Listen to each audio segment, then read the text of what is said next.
Good news mga kababayan, VP Sara Duterte po pinaburan ng Korte Suprema tungkol sa impeachment complaint laban sa kanya. Breaking news po ito. Ayon dito sa report ng GMA News, the Supreme Court has confirmed its earlier ruling that declared the articles of impeachment against Vice President Sara Duterte as unconstitutional. Court spokesperson Attorney Camille Ting.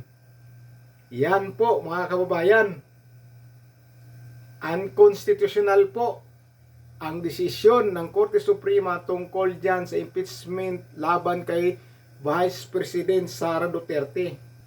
So yan mga kababayan, ang gandang balita po talaga. Good news po talaga yan. Biruin mo, diniklara ng Korte Suprema na unconstitutional yung impeachment complaint laban kay VP Sara Duterte. Kung sa baga, wala yun, mga gawa lamang yung mga impeachment o nilagay sa impeachment laban kay VP Sara Duterte. Kaya dineclare ng Korte Suprema unconstitutional. So yan, kung sa baga, wala na yung impeachment ni VP Sara Duterte. Yung nakaraan na naka-archive, wala na yon. Kaya kamot sa ulo na naman ngayon ang mga kalaban na gustong mapabagsak kay VP Sara Duterte. Kamot sila sa ulo. 'Di ba? Dismayado na naman sila ngayon. Hindi na naman sila nagtatagumpay.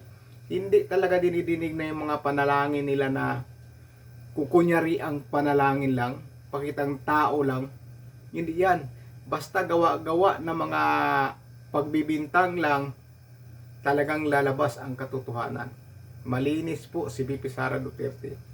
Yung mga nilalagay nila dyan sa impeachment ay gawa-gawa nila lang o gawa-gawa lamang nila para lang masiraan si VP Sara Duterte. Ayan, nagdesisyon na po ang Korte Suprema ayon sa tagapagsalita ng Korte Suprema. Di ba? So good news ito.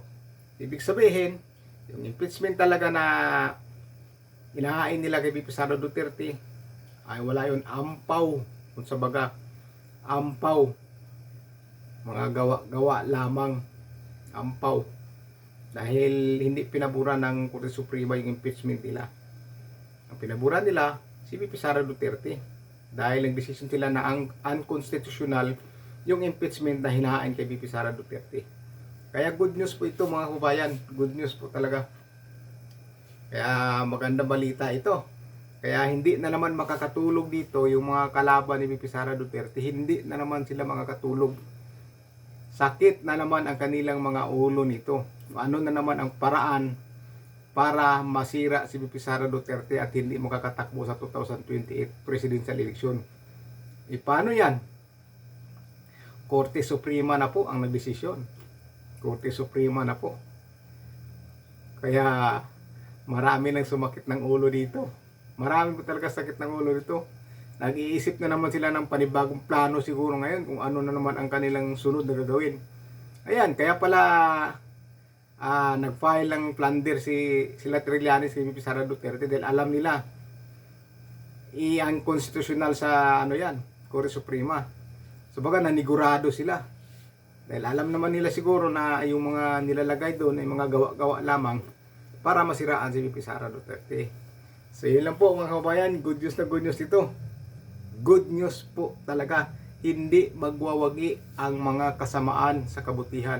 Hindi po talaga magwawagi ang kasamaan sa kabutihan.